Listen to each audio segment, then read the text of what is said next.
Di belahan utara planet ini, jauh dari kota dan peradaban manusia, terbentang sebuah dunia yang jarang terdengar namanya. Namun, memegang peran besar bagi kehidupan. Sebuah hutan yang tidak berwarna hijau cerah, tidak dipenuhi bunga tropis, tidak riuh oleh suara serangga. Hutan ini sunyi, dingin, dan tampak tak berujung. Inilah taiga atau hutan boreal, sabuk hutan terbesar di dunia yang membentang hampir tanpa putus dari Alaska, Kanada, Skandinavia, hingga Siberia. Disinilah kita memulai kisah tentang bioma yang jarang dibicarakan, tetapi menentukan masa depan dunia. Ia mengelilingi bumi seperti cincin hijau gelap di lintang tinggi, dan meski jarang dihuni manusia, taiga menyimpan karbon, menstabilkan iklim, dan menjaga keseimbangan planet. Namun seberapa lama hutan sunyi ini masih mampu menjaga bumi? Dan apakah kita menyadari perannya sebelum semuanya berubah?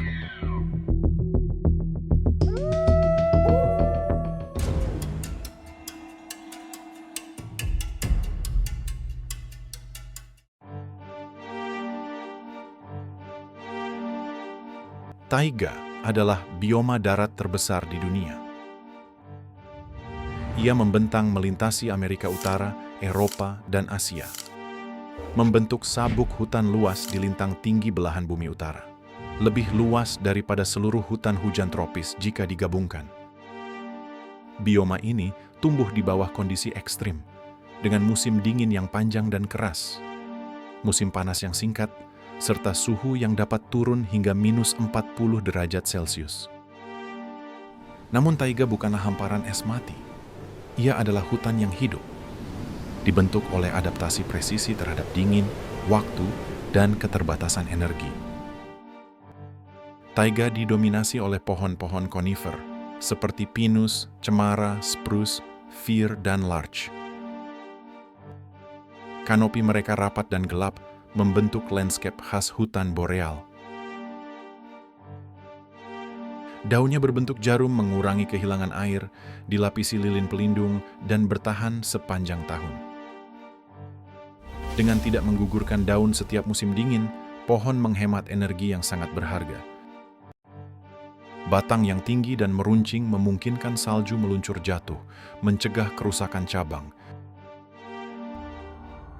Karena berada di lintang tinggi dekat lingkar Arktik, taiga mengalami perubahan ekstrim antara siang dan malam. Pada musim panas, matahari dapat bersinar hingga hampir 24 jam. Sedangkan malam menghilang menjadi cahaya redup yang terus bertahan. Dalam cahaya ini, fotosintesis berlangsung hampir tanpa henti. Serangga bermunculan.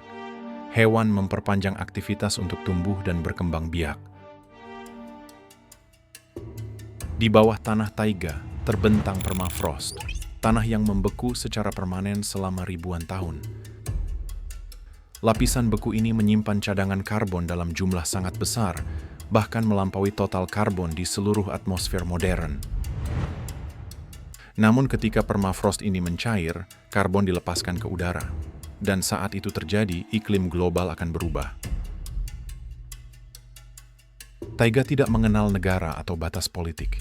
Ia mengikuti hukum yang jauh lebih tua, lintang, iklim, dan rotasi bumi. Para ilmuwan membaginya menjadi 3 zona, utara, tengah, dan selatan. Berdasarkan seberapa jauh pohon mampu bertahan menghadapi dingin dan waktu. Taiga utara adalah batas terakhir hutan. Berbatasan langsung dengan tundra, wilayah ini didominasi permafrost. Pohon-pohon pendek dan jarang tumbuh lambat, ditemani tumbuhan lumut. Inilah titik ketika hutan hampir tidak lagi memungkinkan. Taiga tengah adalah inti boreal. Di sini hutan konifer rapat membentang luas. Permafrost terputus-putus, memungkinkan akar tumbuh lebih dalam. Zona ini menyimpan karbon terbanyak dan menopang jaringan fauna paling lengkap. Taiga selatan adalah hutan di ambang perubahan. Di sini musim tumbuh lebih panjang. Pohon berdaun lebar mulai muncul, namun kehangatan juga membawa tekanan. Wilayah ini kebakaran meningkat, spesies baru masuk, dan tanaman konifer mulai tersingkir. Disinilah masa depan taiga sedang dipertaruhkan. Di taiga kehidupan tidak berkembang karena kelimpahan. Ia bertahan karena efisiensi, musim dingin yang panjang, cahaya yang terbatas, dan tanah yang membeku memaksa setiap organisme hidup dengan strategi yang tepat. Tidak ada ruang untuk pemborosan energi, tidak ada tempat bagi spesies yang gagal beradaptasi. Karena itu, fauna taiga tidak hanya dipelajari berdasarkan spesies, melainkan berdasarkan peran ekologis dan strategi bertahan hidupnya. Setiap hewan menempati ceruk ekologi yang sangat spesifik, posisi yang menentukan bagaimana ia makan, bergerak, dan berkontribusi pada keseimbangan hutan. Dalam kerangka inilah, fauna taiga dikelompokkan ke dalam 6 kelompok fungsional utama. Terdapat herbivora besar, herbivora kecil, karnivora menengah, predator puncak, burung taiga, dan serangga. Ilmuwan mengelompokkan herbivora besar taiga berdasarkan adaptasi mereka terhadap lingkungan dingin ekstrim. Kelompok ini memiliki ciri utama tubuh besar yang membantu menyimpan panas.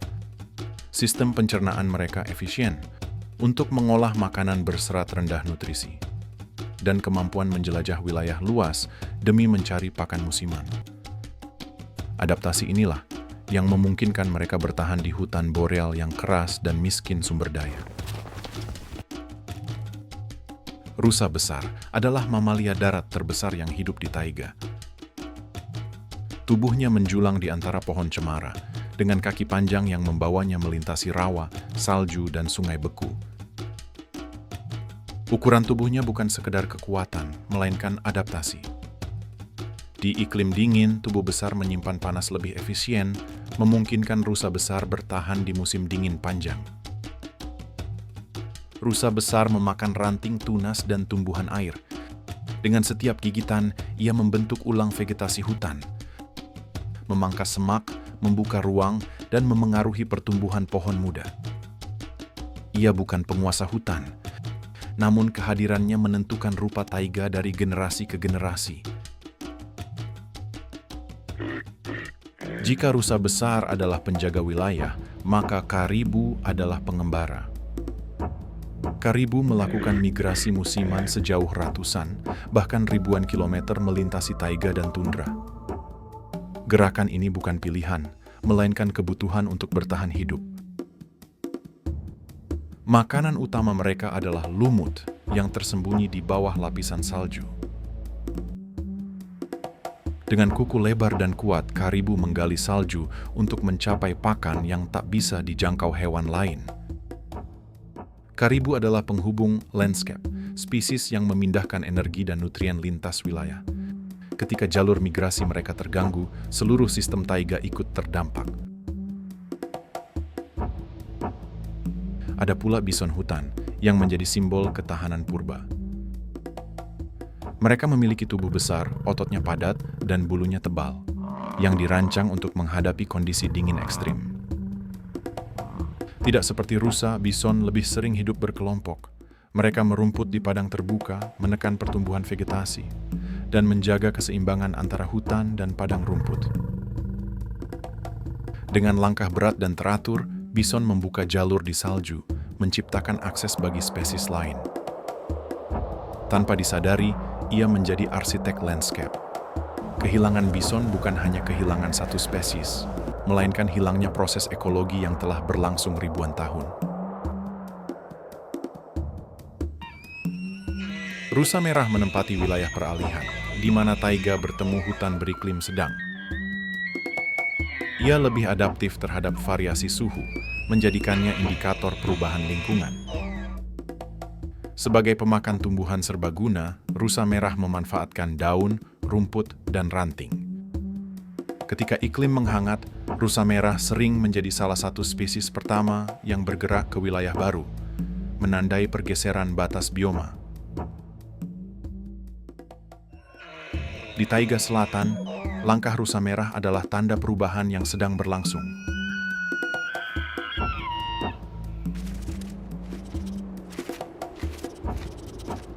Yang kedua, terdapat herbivora kecil yang sering luput dari perhatian. Merekalah fondasi rantai makanan taiga. Ukuran tubuh mereka kecil, tetapi metabolisme sangat tinggi. Siklus hidup mereka berlangsung cepat, memungkinkan populasi meningkat dan menurun dalam waktu singkat. Kelinci salju adalah salah satu spesies paling penting di taiga. Mereka memiliki tubuh kecil, tetapi perannya besar. Bulu kelinci ini berubah warna mengikuti musim. Coklat di musim panas, putih di musim dingin. Sebuah kamuflase sempurna di landscape yang terus berubah. Beberapa hewan lainnya terdapat lemming, hidup di dunia yang hampir tak terlihat manusia. Di musim dingin mereka menggali terowongan di bawah salju, menciptakan ruang hangat tempat mereka makan dan berkembang biak. Saat kondisi mendukung, populasi lemming bisa melonjak tajam dalam waktu singkat. Ledakan ini bukan kebetulan, ia adalah strategi bertahan hidup. Namun ketika sumber daya menipis, populasi runtuh dengan cepat. Fluktuasi ekstrim ini menjadi denyut nadi ekosistem taiga, memengaruhi burung pemangsa, rubah, dan predator lain. Di sini terdapat juga hewan pengerat seperti tikus taiga. Meskipun jarang terlihat, jejak kerjanya ada di mana-mana. Hewan kecil ini hidup di lapisan bawah hutan, memakan akar, biji, dan tunas muda. Dengan aktivitas menggali dan memakan tumbuhan, tikus taiga memengaruhi struktur vegetasi dari bawah. Mereka juga menjadi mangsa penting bagi burung hantu dan karnivora kecil. Dalam ekosistem taiga, tikus adalah penghubung antara tanah, tumbuhan, dan predator. Yang tidak kalah penting, terdapat hewan pengerat lain seperti tupai. Tupai merah adalah arsitek kecil hutan konifer. Dengan mengumpulkan dan menyimpan biji pinus serta cemara, tupai membantu penyebaran benih. Tidak semua simpanan ditemukan kembali, dan dari sanalah pohon baru tumbuh.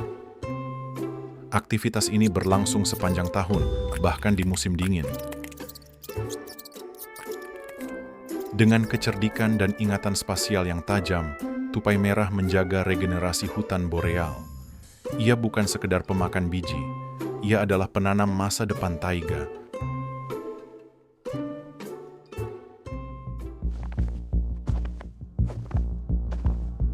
Yang ketiga karnivora menengah adalah spesialis efisiensi. Di taiga, mereka tidak berburu secara besar-besaran.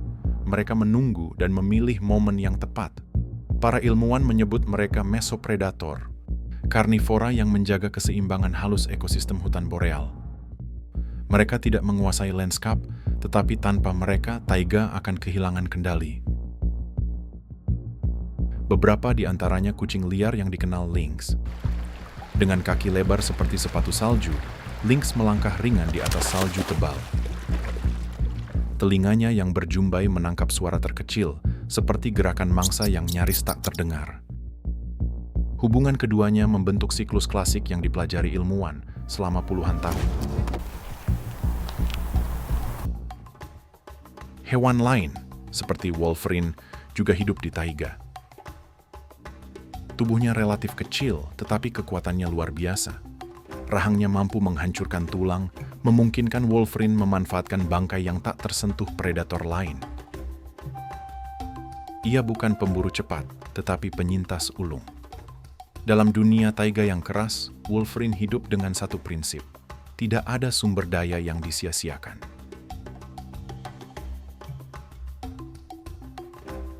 Karnivora menengah yang ketiga ialah rubah merah.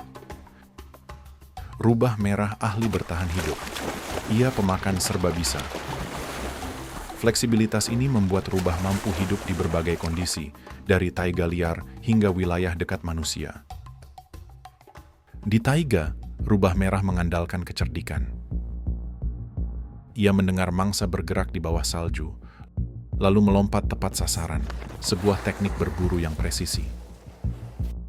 Rubah merah adalah pengingat bahwa di taiga, adaptasi sering lebih penting daripada kekuatan.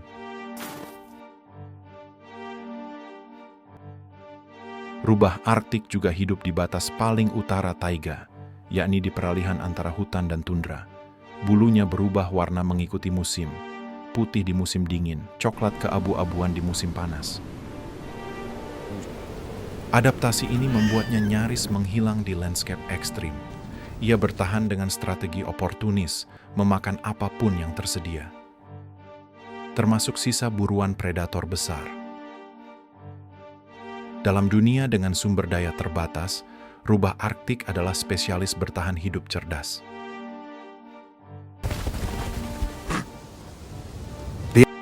Keempat, terdapat predator puncak. Mereka tidak hanya berburu untuk bertahan hidup, tetapi mengatur bagaimana seluruh hutan bekerja.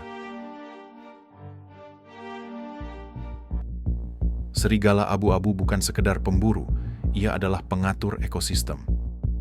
Ketika serigala hadir, vegetasi pulih. Ketika mereka hilang, hutan berubah. Mereka berperan sebagai cascade trophic, yaitu efek berantai yang dimulai dari puncak dan menjalar ke seluruh sistem. Di taiga, serigala membangun hutan tanpa pernah menanam pohon.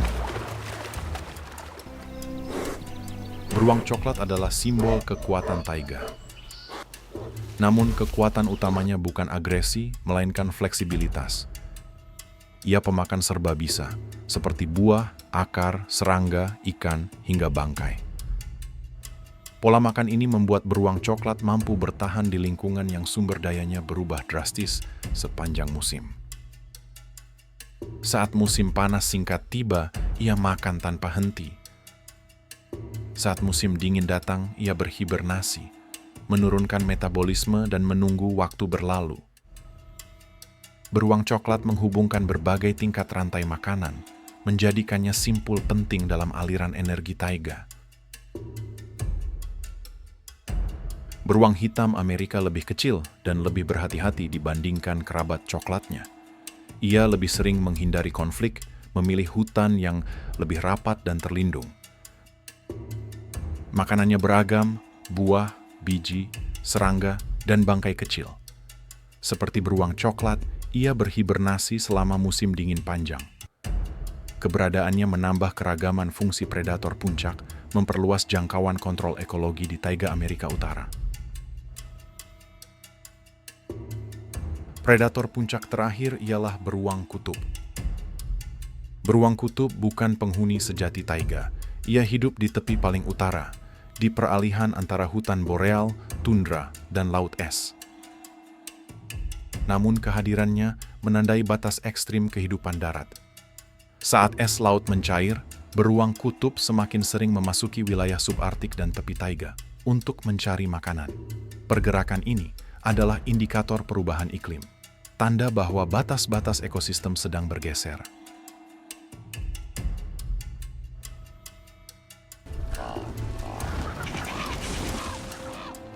Di taiga, sebagian besar kehidupan bergerak dekat tanah, di bawah salju, dan di antara batang pohon. Namun keseimbangan hutan boreal juga dijaga dari atas. Di sini, burung adalah indikator ekosistem. Kehadiran, perilaku, dan pergerakan mereka mencerminkan kondisi hutan secara keseluruhan. Burung hantu abu-abu besar adalah salah satu burung hantu terbesar di dunia. Ia berburu dalam keheningan total. Dengan pendengaran luar biasa tajam, burung ini mampu mendeteksi gerakan mangsa kecil, bahkan di bawah lapisan salju tebal.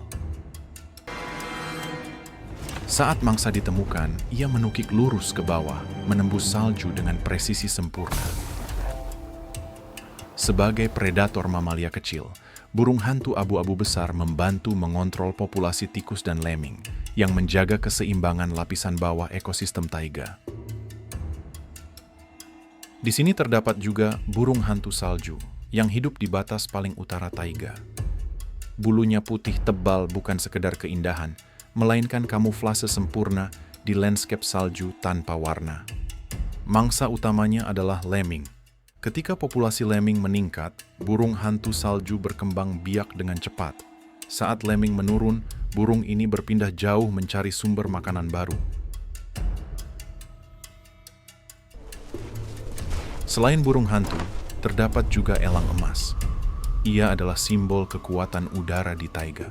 Dengan sayap lebar dan penglihatan tajam, ia berburu di ruang terbuka, padang, lereng, dan tepi hutan. Mangsa elang emas beragam, dari mamalia kecil hingga burung besar. Sebagai predator puncak di udara, elang emas menyeimbangkan ekosistem dari dimensi yang berbeda. Keberadaannya menandakan landscape yang masih luas, terbuka, dan relatif utuh.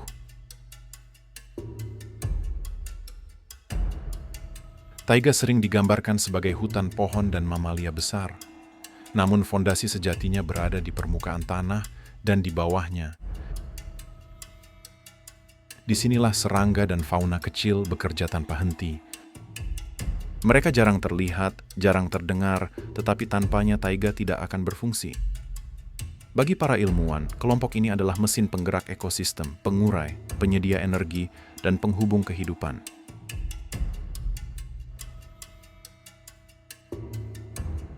Di musim panas singkat taiga, nyamuk muncul dalam jumlah luar biasa. Telur-telur mereka menunggu berbulan-bulan di es dan lumpur beku. Begitu salju mencair, kehidupan meledak. Bagi manusia, nyamuk adalah gangguan. Namun bagi taiga, mereka adalah sumber energi utama. Nyamuk menjadi makanan bagi burung, ikan, dan amfibi, memindahkan energi dari perairan ke daratan. Tanpa mereka, banyak spesies tidak akan mampu berkembang biak selama musim panas singkat. Beberapa serangga juga hidup di sini, seperti kumbang hutan. Mereka hidup di kayu mati, kulit pohon, dan tanah lembab. Perannya sangat penting, yakni membantu mengurai batang tumbang dan pohon mati. Proses yang berjalan sangat lambat di iklim dingin. Dengan mempercepat pembusukan, kumbang mengembalikan nutrisi ke tanah. Namun ketika iklim menghangat, beberapa spesies kumbang berkembang berlebihan, memicu kematian hutan skala luas. Bagi ilmuwan, kumbang adalah indikator kesehatan taiga. Semut boreal juga berperan penting di taiga. Mereka membangun sarang besar dari jarum pinus dan tanah. Dengan menggali dan mengaduk lapisan tanah atas, semut membantu aerasi tanah, distribusi nutrien, dan penyebaran biji tanaman kecil. Koloni semut juga memangsa serangga lain, menjaga keseimbangan populasi di lantai hutan. Mereka adalah insinyur mikrotaiga, kecil tetapi berdampak luas. Beberapa amfibi seperti katak hutan memiliki kemampuan luar biasa. Di sini katak dapat membeku dan hidup kembali. Di musim dingin, tubuhnya membeku hampir sepenuhnya. Detak jantung berhenti, darah tidak mengalir. Namun sel-selnya dilindungi oleh senyawa alami yang mencegah kerusakan. Saat musim semi tiba, katak ini mencair dan hidup kembali. Kemampuan ini menjadikannya simbol adaptasi ekstrim di taiga. Selama ribuan tahun, masyarakat adat hidup berdampingan dengan taiga. Mereka berburu tanpa menghabiskan, mengambil kayu tanpa menghancurkan, membaca musim dari bintang, salju, dan suara hutan. Namun dunia modern datang dengan logika berbeda. Kayu taiga menjadi komoditas global, jalan dibuka, tambang digali, minyak dan gas diekstraksi dari tanah beku. Hutan yang tumbuh sangat lambat kini ditebang dalam hitungan dekade. Taiga bukan asing dengan api. Kebakaran alami yang dipicu petir adalah bagian dari siklus ekologi. Api membuka ruang bagi regenerasi, namun perubahan iklim mengubah skala, sehingga membuat api menjadi lebih sering dan lebih besar. Asap dari kebakaran taiga pernah menyelimuti benua, dan karbon yang dilepaskan mempercepat pemanasan global, menciptakan lingkaran umpan balik yang berbahaya. Namun dunia di sekitarnya berubah cepat. Taiga mungkin jauh dari kehidupan kita sehari-hari, tetapi nasibnya terikat erat dengan nasib manusia. Jika hutan ini runtuh, iklim akan bergeser. Jika ia bertahan, dunia memiliki kesempatan.